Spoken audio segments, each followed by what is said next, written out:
Hola, ¿qué tal? Sean bienvenidos a esta serie de videos en la cual pues vamos a empezar a explorar el lenguaje de programación Python desde lo básico. Para ello pues vamos a necesitar ciertas herramientas. Efectivamente pues necesitamos instalar el lenguaje de programación en nuestra computadora y para ello vamos a ocupar una de las plataformas pues más populares y más utilizadas, que es Anaconda. Anaconda es todo un proyecto, es una de las plataformas de data science más completas y nos permite pues bajar justamente el lenguaje de programación Python y además pues también vamos a poder tener un conjunto de bibliotecas que pues nos van a ser muy útiles al momento de trabajar en nuestro curso.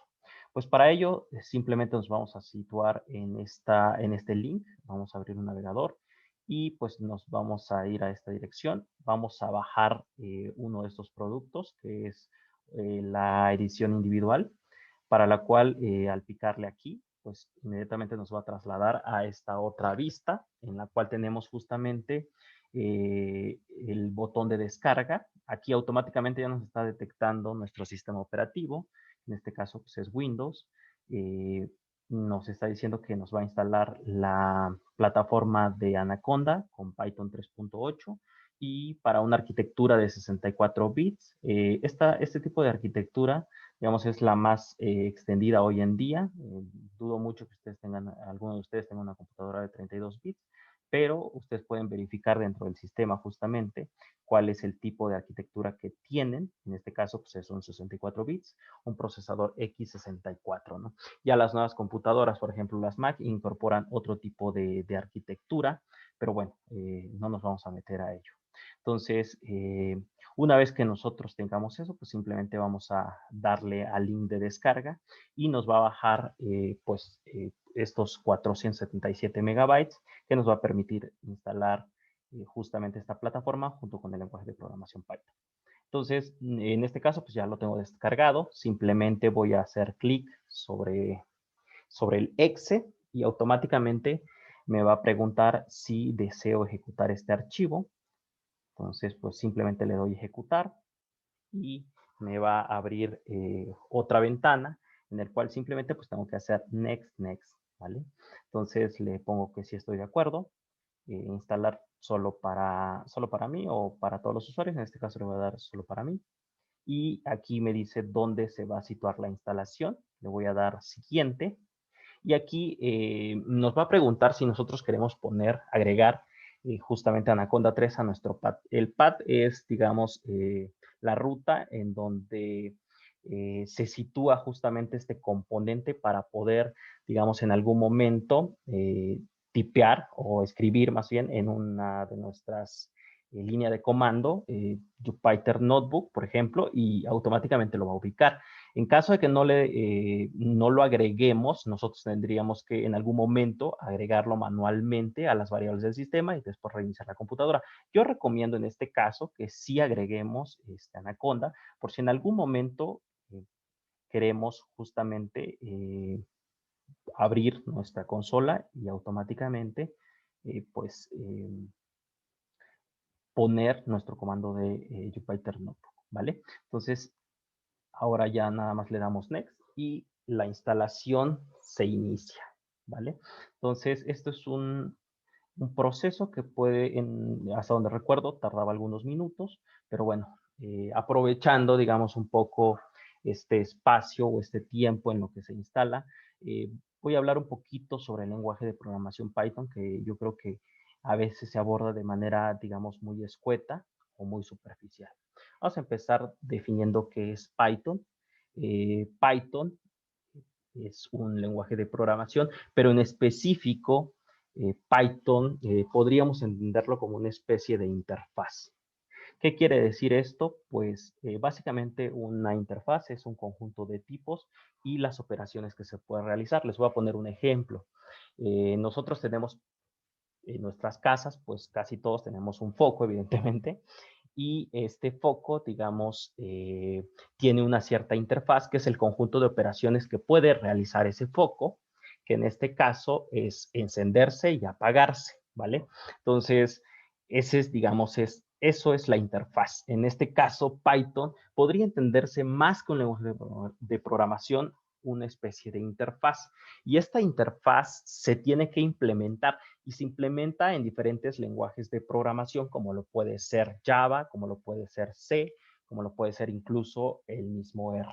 Entonces, la implementación que nosotros vamos a ocupar en este curso es CPython, ¿sí? Es una implementación de Python en específico, pero existen otras implementaciones como pueden ser Jython o Jython, como quieran pronunciar, que es la implementación de Python en Java, ¿vale?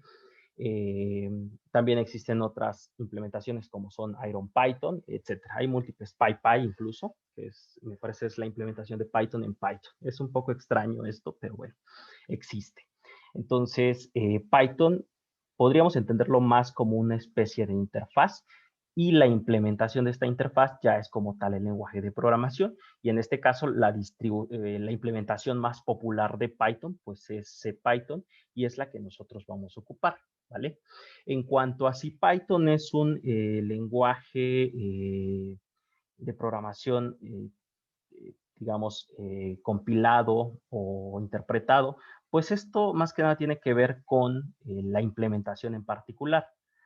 La implementación de ese Python lo que hace es compilar digamos, los diferentes programas, los compila bytecode y después el intérprete ya interpreta este bytecode. Digamos, no se compila como ocurre, por ejemplo, en otros lenguajes, como es en el caso de C, ¿vale? Entonces, si es interpretado o compilado, pues tiene que ver más con la implementación particular de Python, ¿vale? En este caso, pues nuestra implementación, la que vamos a ocupar, pues es básicamente digamos, una implementación la cual compila hacia bytecode y después de bytecode, pues ya el intérprete lo que hace es interpretar pues este bytecode y finalmente realizar las operaciones que nosotros hemos marcado dentro del script que hemos escrito en Python, ¿vale? Esto es algo muy, muy importante a tener en cuenta. Entonces, voy a pausar un poco la grabación en lo que se instala.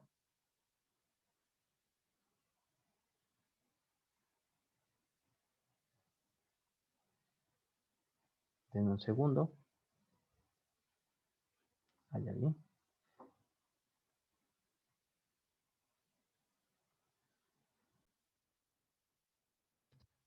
Ok, bueno, pues nuestra instalación se ha completado y una de las cosas que se me estaba olvidando mencionarles es que muchos de los lenguajes de programación pues tienen ciertas subdivisiones o divisiones, sobre todo en la forma en cómo se aborda un problema.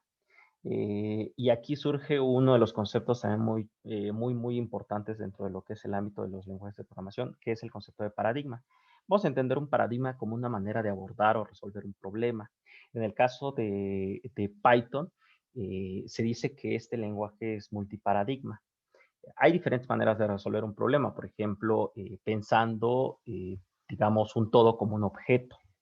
Yo puedo resolver ciertos problemas pensando que, por ejemplo, si quiero, no sé, programar alguna página web o no sé, algún sistema en el cual tenga que dar de alta a estudiantes, pues yo puedo pensar a cada uno de los estudiantes incluso como un objeto, ¿no? Como un objeto que tiene ciertos atributos y puede realizar, digamos, ciertas funcionalidades, ¿no? Entonces, esa es una manera de pensar y abordar un problema pensando, digamos, a los distintos entes como objetos. También se pueden llegar a pensar de manera estructurada o incluso funcional, viéndolo como si fuera una función, en el sentido matemático. Entonces surgen diferentes paradigmas, en el caso pues de pensar pensar un ente como una función, pues surge justamente el paradigma funcional. Está el paradigma funcional, está el paradigma orientado a objetos, mejor conocido como PO. También está el estructurado incluso bueno, hay diferentes paradigmas, hay múltiples paradigmas, por ejemplo, el paradigma orientado a eventos, en el cual, por ejemplo, en el orientado a eventos es si yo le pico a digamos, a ese botón, pues me genera una acción, un evento, ¿no? En este caso, el lenguaje de programación con el que están hechas la mayoría de las páginas es JavaScript, ¿no? Sobre todo del lado del cliente, es decir, lo que nosotros vemos. Digamos, se ocupan diferentes tecnologías. En este caso, pues está HTML, CSS, y quien está orquestando pues todos estos eventos es JavaScript, ¿no? Entonces, pues esto es básicamente el concepto de paradigma. Ok, una vez que nosotros hayamos instalado nuestro ambiente, nuestra plataforma, Anaconda, porque Anaconda es como tal la plataforma, que contiene múltiples bibliotecas y el lenguaje de programación Python, la versión 3.8. Vamos a abrir nuestro IDE, que ese es otro de los conceptos que también les quería mencionar. Un IDE básicamente son las siglas de Integrated Development Environment, que es un ambiente, ¿sí?, de desarrollo integrado. Entonces, Anaconda viene con un IDE que se llama Jupyter Notebook. Entonces, para poder abrir este IDE, pues simplemente nosotros escribimos Jupyter, bueno, Jupyter, como le quieran llamar, Jupyter Notebook, y automáticamente nos aparece este icono, el cual nos va a permitir justamente abrir nuestro IDE. Sin embargo, lo que vamos a hacer nosotros es, para tener un mayor control justamente de nuestras aplicaciones, vamos a utilizar el PowerShell, que es una especie de consola. Aquí está. Vamos a abrir. Ahí está nuestro PowerShell. Y vamos a empezar a utilizar una serie de instrucciones que nos van a facilitar mucho la vida, ¿sí?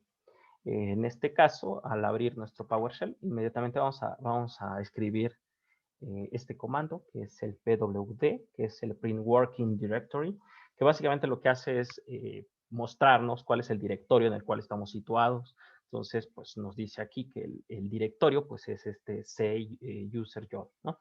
Entonces, para cambiarnos de directorio, pues, bueno, más bien para listar el contenido de ese directorio, pues vamos a escribir ls, que es básicamente list, y aquí nos dice que hay diferentes carpetas, ¿sí?, que están dentro de ese directorio. Los que tienen el puntito, básicamente les dice que es el oculto, ¿no?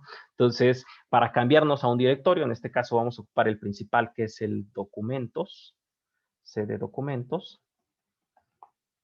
¿sí? Con CD es Change Directory, entonces nos vamos a mover a Documents, ¿vale? Entonces, ya estamos en Documents, vamos a hacer una limpieza de nuestra terminal con ese comando. Y ahora lo que vamos a hacer es crear un directorio donde vamos a guardar pues todos nuestros archivos que vayamos creando con Python, y sobre todo nuestros notebooks, ¿vale? Que van a tener una extensión en específica que ahorita vamos a ver, ¿vale? Entonces, para crear un directorio, pues vamos a escribir mkdir, que es makedir, crear directorio básicamente, y vamos a escribir por ejemplo, no sé, vamos a ponerle workspace Python, ¿vale? Entonces, ya se creó. Vamos a entrar a este directorio. Estamos ahí. Con el tabulador ya nos autocompleta las instrucciones, ¿vale? Entonces, si vemos, es un directorio que está vacío, y dentro de ese directorio, pues vamos a invocar nuestro Jupyter, ¿sí? Vamos a escribir dentro de la terminal Jupyter Notebook, ¿sí? Lo que les comentaba justamente con lo del pad es que si ustedes no agregan, digamos, el Jupyter Notebook a lo que es las variables del sistema, o sea, básicamente cuando ustedes escriban Jupyter Notebook, pues no va a saber dónde encontrar esas instrucciones. En cambio, cuando ustedes agregan al pad, digamos, la ruta en donde están los ejecutables, pues va a saber cómo encontrarlos, ¿vale? Entonces, digamos, no es tan recomendable, ustedes lo pueden hacer. La plataforma les recomienda que no, pero digamos, les va a facilitar muchísimo la vida, como en este caso, ¿no? Si nosotros no hubiésemos agregado al pad esta instrucción, pues no iba a localizar o no iba a entender esta instrucción, ¿vale? Entonces, pues escribimos Jupyter Notebook, le damos Enter y aquí nos va a preguntar con qué aplicación, con qué navegador queremos abrir nuestro, digamos, nuestro notebook, digo, nuestro ID, perdón, y le damos Microsoft Edge. Y aquí ustedes, bueno, una de las primeras dudas que les podría surgir es, ¿necesito una conexión a Internet? La verdad es que no. Este tipo de aplicaciones se les llama aplicaciones offline, es decir, fuera de línea, no necesitan Internet, pero van a ocupar, digamos, un navegador. Tienen que tener un navegador para que se pueda abrir, ¿de acuerdo? Entonces, vamos a utilizar el Edge, y si se dan cuenta, ya está cargando. Ahora, ustedes van a ver aquí una ruta que quizás les puede sonar nuevo, ¿no?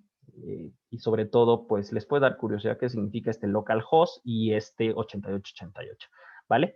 Entonces, vamos a ahondar un poquito en este tema porque sí es importante para los siguientes tópicos que vamos a ver más adelante, sobre todo con la parte de cloud o incluso al manejar otras tecnologías, o puede ser un Apache Spark, ¿de acuerdo?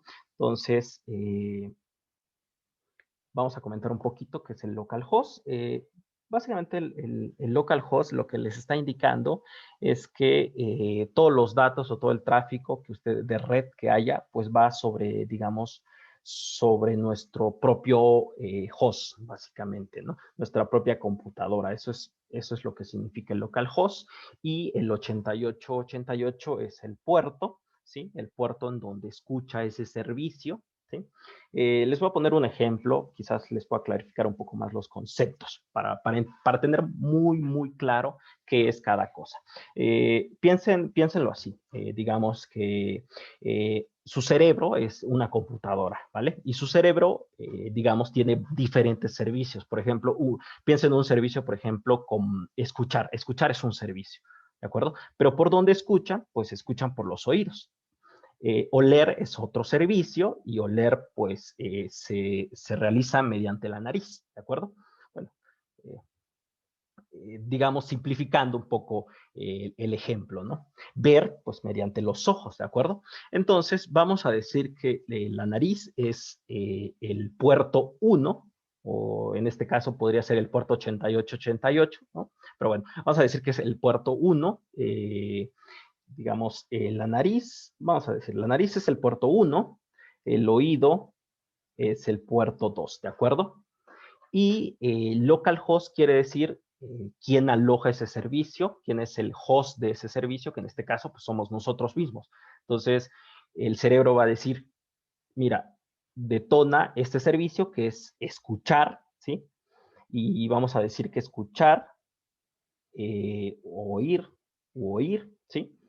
Está en el puerto 3, ¿no? Entonces, nuestro cerebro ordena, ¿no? Escucha, ¿no? Escucha todo lo que hay allá afuera, entonces activa el servicio que justamente está en el puerto 3, ¿sí? Ahora, si ven un postre, ¿sí? Ustedes les gustaría oler ese postre. Entonces, lo que hace el cerebro es decir, activa ese servicio, ¿sí? Que está en nuestro propio cuerpo, o sea, localhost, ¿sí?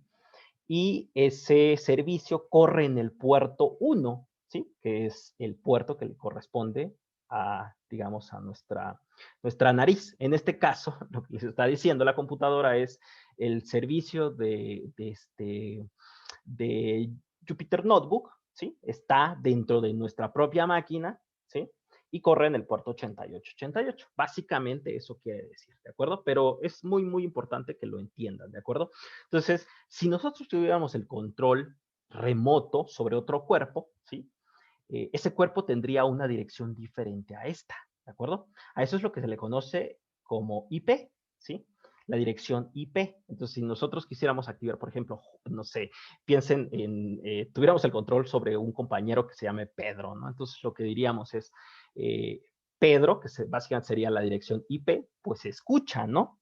O huele este postre, ¿sí? Es decir, Pedro.1. O sea, lo que nosotros haríamos es poner Pedro, ¿sí? En este caso, Pedro 1. ¿sí? Obviamente que dentro de lo que es la red no se manejan con este tipo de nombres, se manejan con lo que se le llama la IP, ¿de acuerdo? Pero bueno, no nos vamos a meter tanto a ese asunto, ¿vale? De hecho, también deberían de poder ustedes correr. Bueno, aquí, localhost. Localhost. Ahí está. Y automáticamente vemos esta, digamos, esta interfaz, ¿de acuerdo? Si se dan cuenta, aquí nosotros estamos situados en el directorio que es nuestro workspace Python. Si nosotros quisiéramos crear un nuevo notebook, pues tendríamos que hacer aquí en New Python, ¿sí? Y se nos va a abrir justamente otra ventana en la cual pues ya tenemos nuestro notebook, ¿de acuerdo? En el siguiente video ya vamos a empezar pues a hacer algunos ejemplos, sobre todo a entender las estructuras de datos que maneja Python, los ciclos, ¿no? Todas estas estructuras y todos estos, las maneras de trabajar con Python, las vamos a ver en el siguiente video. Entonces, vamos a dar por finalizado este video y vamos a continuar todavía con una serie de videos más en la cual vamos a explicar pues mucho más a fondo, sobre todo cómo trabajar con nuestro lenguaje de programación que es Python, ¿de acuerdo? Entonces, no olviden también echarle un ojo a cómo pueden trabajar con el PowerShell, si se dan cuenta. Otra de las cosas que se me estaba olvidando mencionarles es que cuando ustedes abren Jupyter Notebook, localhost 2.8888 en otro navegador, muy posiblemente les pida el token, ¿sí? Un token para identificar el servicio, digo, para que ustedes puedan abrir justamente para poder crear los notebooks, entonces deberían de introducir este token si es que se los pide cuando vayan a abrir en otro navegador, ¿de acuerdo? Entonces vamos a dar por finalizado este video. Pues muchas gracias.